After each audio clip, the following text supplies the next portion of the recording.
Hey Spuddies, Potato McWhiskey here, and welcome back to Let's Play Steel Division Normandy 44.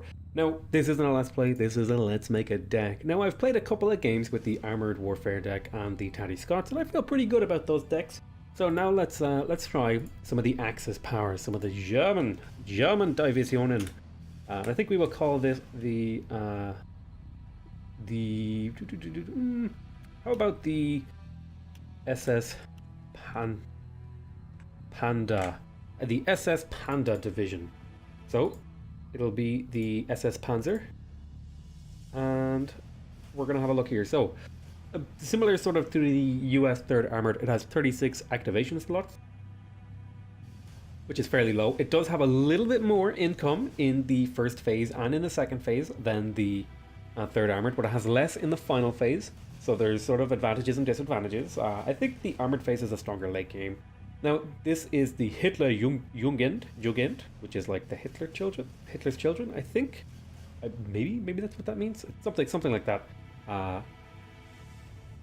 So, just quick analysis of this deck. Very heavy on the recon infantry and tanks. Very light on anti-tank. Very light on air.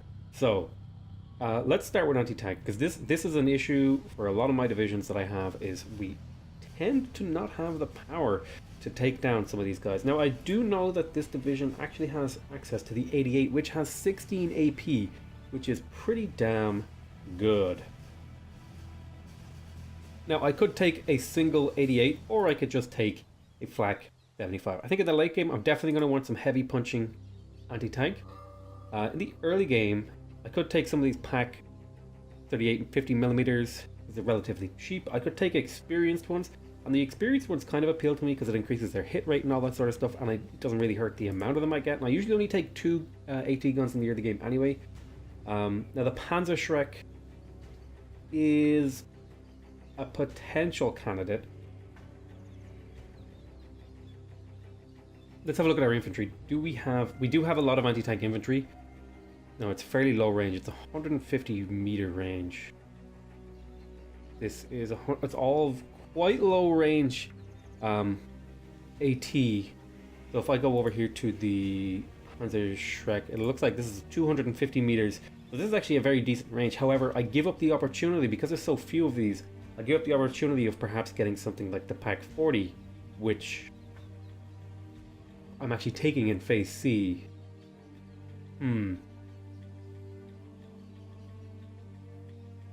I could give up Pack 40 in Phase B and get them in this, and have Panzer Shreks. They do come with a Sufkuts as well, which is a... Oh, actually. This appeals to me quite a bit if I were to take these, because they come with a an anti-tank vehicle, and they themselves are quite good at anti-tank. It's a very light anti-tank vehicle, but this feels kind of better. And then I can use the Buta Firefly in Phase A to deal with anything bigger. And I think that sounds pretty interesting to me.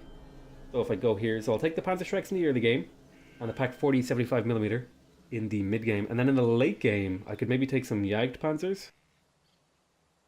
Their AP is quite low, but it would be nice to have some tank destroyers.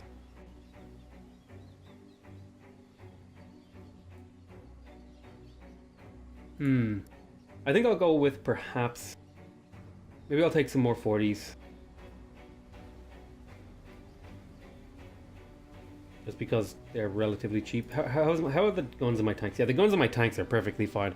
I'm not going to need heavy guns. It would just be nice to have some sort of inexpensive anti-tank. Because I'm gonna have access to some very, very big guns in the late game in tank division. Tank area. So this is sort of my initial anti-tank setup.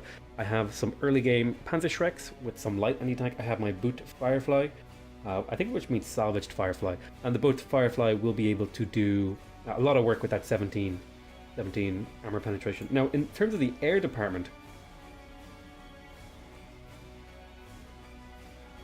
this is going to have to be somewhere where I pick up some anti-tank as well. So I mean, these 109s seem pretty viable to me.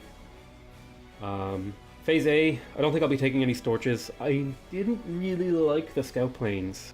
I might take some 109 fighters and some anti-tank 109s.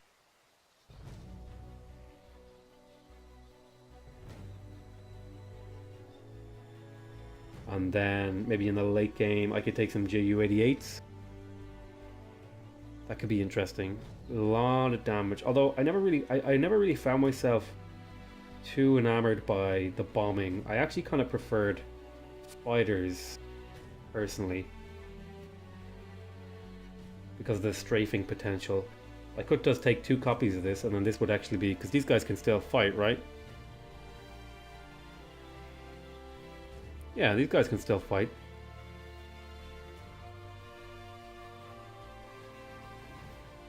I'll take this kind of setup. A lot of ground attacking, a lot of, because these are going to be very useful for certain things. So let's have a look. We've covered, I feel, our anti-vehicle areas. We've got a Booth Firefly for heavy stuff in the early game. We have some Panzer Shreks with the light Panzer Shrek, the Suvkuts, light Panzer Shrek vehicle things. We've got 2 sets of Pack 40, so 5 total, and we have some ground attacking aircraft. This all feels very, very good for covering our vehicle options. Now, in terms of artillery, I would like some artillery. Now, a lot of this is all very... So this is an artillery observer with a fairly decent gun, actually.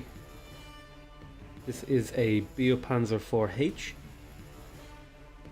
Let's see. Had pretty decent range as a vehicle on its own, and the observation part is just bonus. I could take some Hummels.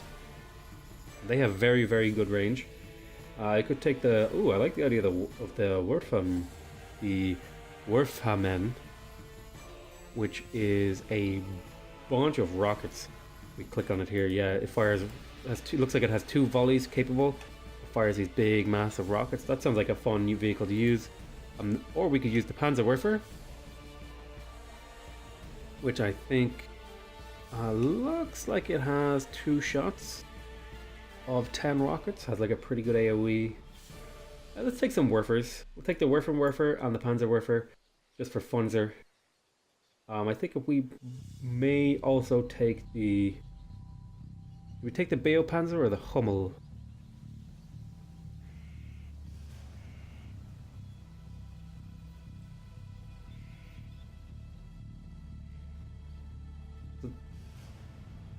This could be good for light stuff.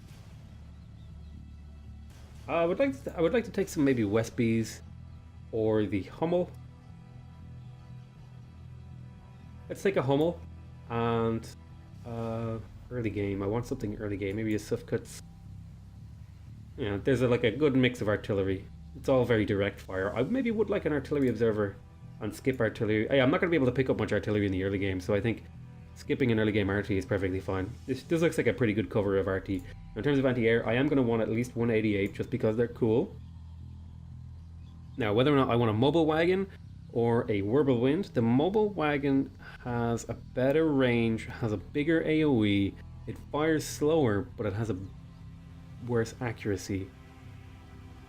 It's more expensive. I could take the Wirbelwind, and that seems like a pretty decent vehicle to me because it could be used as a sort of ground support. I think these are actually the same vehicle, just...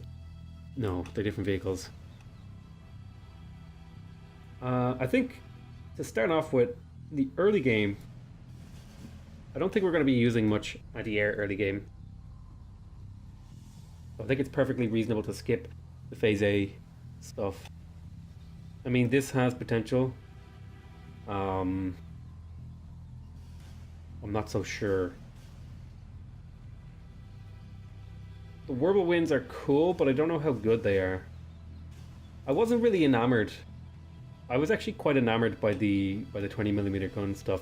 So I think I'll take some of these stuff cuts and these are the same gun, right? But the vehicle has more ammo and is faster. So I think I'll take the Suvkuts, which is whatever it's called. I don't know. I just call them Suvkuts. Even though it's Sudkafuts, I just call them Sufkuts because it sounds funny. I think I maybe would like some Wirbelwinds in the late game. Or do I want a mobile wagon or a Wirbelwind? I think we'll go for the Wirbelwind. We have the Flak 88 for the big gun. And then we could take some 36s in the mid game too. And then this kind of like, this is the equivalent of the Wirbelwind in Phase B, and this is the equivalent of the 88 in Phase B. So I feel like I'm pretty well rounded in the anti-air department now too. In terms of support, let's fill that in. There's a certain way I like to fill these things in. Now I could go for some of these leader units and they could actually be really good.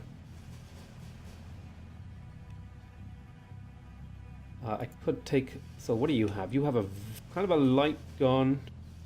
Could be useful for dealing with ground units. You have more of a support weapon. Good for taking out infantry. I did like these things. Problem is this has a very low armor, which makes me kind of scared to use it. Now I could take the boat to Cromwell, the salvage Cromwell, or the Gree, or the Grill. I think the thing to do here would be to take the Cromwell. Well, I want to take a munitions truck, and I think taking a munitions truck in the phase B is perfectly reasonable.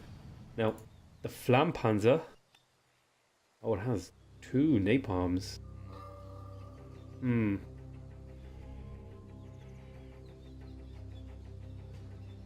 I could take some of these to deal with infantry, but I think my infantry is going to be a little bit weak.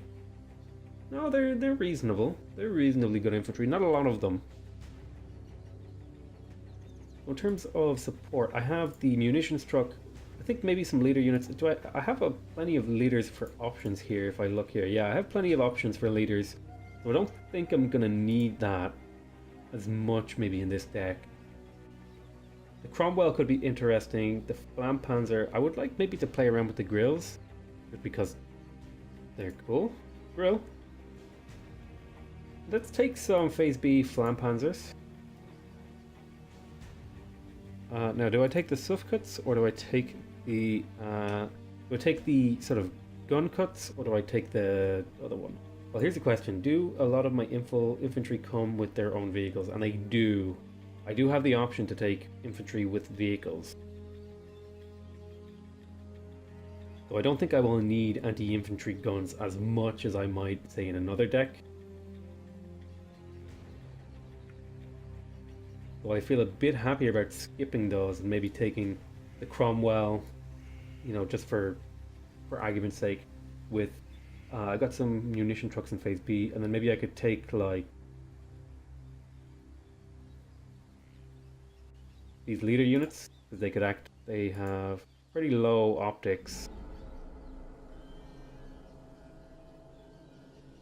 Well, if I'm taking the boat Cromwell, I don't want to take these.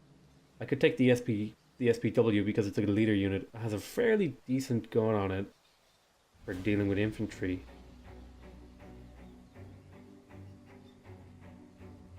Or I could take the grill and just go full ham in the late game. Yeah, let's take the grill. It sounds like fun. We'll take the grill.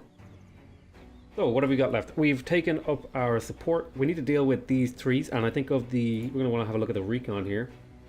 Now, we could take the 4-man squad or the Aufklauer. These guys are actually seemingly pretty decent at fighting. So I can either take them in a Kubel, I could take them with their own vehicle, a little bit more expensive, or I could take the Aufklauer, and they come with a SPW, which actually this really appeals to me because it's similar to my other deck. Take a couple of these guys. Maybe take 2 sets of these with because they come with this vehicle that has quite a decent little gun on it for the early game. And then maybe I could take perhaps an SPW on its own. What's the difference between the 221 and the 222? The 231 has a better frontal armor. That's it. Between the 231 and the 222? It has just... Well, why would I ever take this and not just take more of these infantry? It has better optics. Its stealth is bad, same speed, slightly better armor, gun is the same. Is the accuracy different? No. I don't know why I would ever take this guy over just more of these. I mean, I guess it has experience, and it is itself has better optics. What about the S33? The 233. Well, that's an interesting vehicle. It has a pretty decent sized gun on it. Although, I'm not really sure I see much use for it other than dealing with infantry.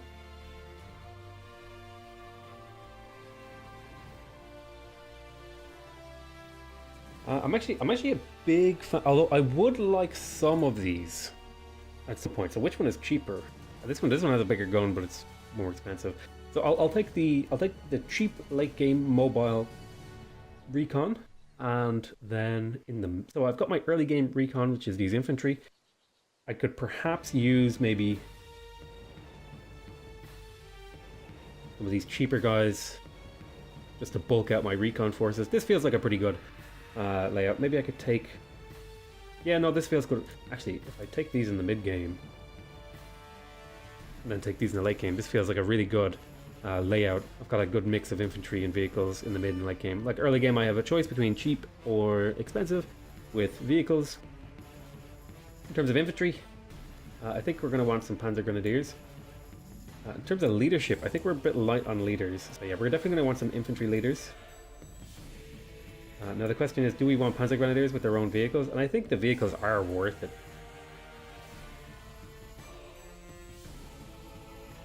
So this kind of layout feels good to me. And then in the later stages of the game,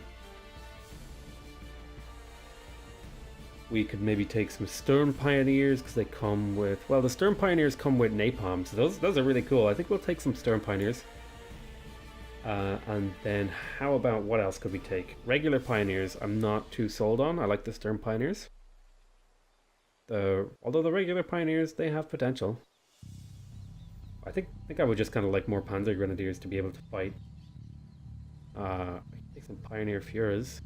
They do come with these pretty damn good trucks. I think I will take some Pioneer Fuhrers with some extra Panzer Grenadiers, maybe. Oh, you guys are coming in Opel Blitzes? No, come on those. And then maybe take some more experienced Panzer Grenadiers later in the game. Pretty light on actual infantry, so we're gonna have to be careful about that. I could maybe get rid of some of these Pioneer Fuhrers. I think we will. I think we'll get rid of this second set of Pioneer Fuhrers. I think we'll stick with the first set, and then we'll just take some more Panzer Grenadiers just to have more fighting units. I could take the MG42s. I'm not going to need them though. I'm mainly taking these for the... Oh, I could take some early... I could take some more early game Panzer Grenadiers. Slightly less experienced. But no, I think that's a good mix of infantry. We've got mostly Panzer Grenadiers. So they're going to be good for fighting in cities against vehicles. And we have some Sturm Pioneers to clear out cities and stuff. And then we have some Fuhrers for leadership. And we're going to start with the boot to flyer flight. We're not going to take any of these Panzer 2s because we only have room for 6 more. 1, 2, 3, 4, 5, 6. Yeah, we only have room for 6 more.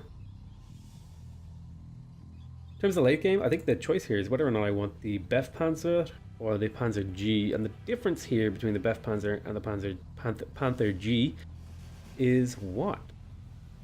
Well, the Bef Panther has slightly higher... Well, you get less of the Bef Panzer, but it is better in a lot of ways. It has slightly better frontal armor, slightly worse side and rear armor. It has a slightly better engine. I think we'll take some Bef Panthers in the late game.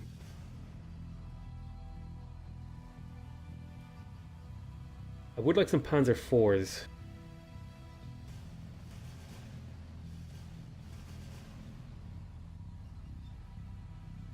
Take some of these relatively inexpensive Panzer 4s. They have a decent gun, they have a decent range, they have an okayish armor. A lot of the guns are going to deal with us quite well though, and we're going to struggle a little bit there. Looks like the armor, in the armor department we're struggling a little bit, but I think might be a good idea to bring up some Panther Gs in the late game.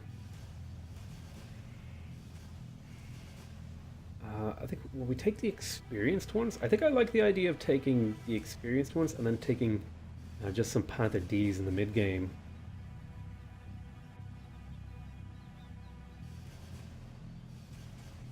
Could take a bunch more Panzer 4s. What's the difference between the J and the H? The J is... What's the difference between the J and the H? doesn't really look like there is much of a difference. The H has a higher price tag because it has better accuracy. Do I want to pay 20 points for an accuracy bonus? I mean, maybe? I'd like the idea of having just a bunch, having the availability, taking some Panther Ds and then some experienced Panzer Hs. So I have like a good mix of a really strong early game unit to base my strategy around. Then I have some mid game, sort of cheaper tanks in the Panzer J and Hs. Then I have some Panther Ds to pick up towards the end of the late game, and then some extra. I have about 5 Panthers in my deck. This feels like a pretty well-rounded deck now.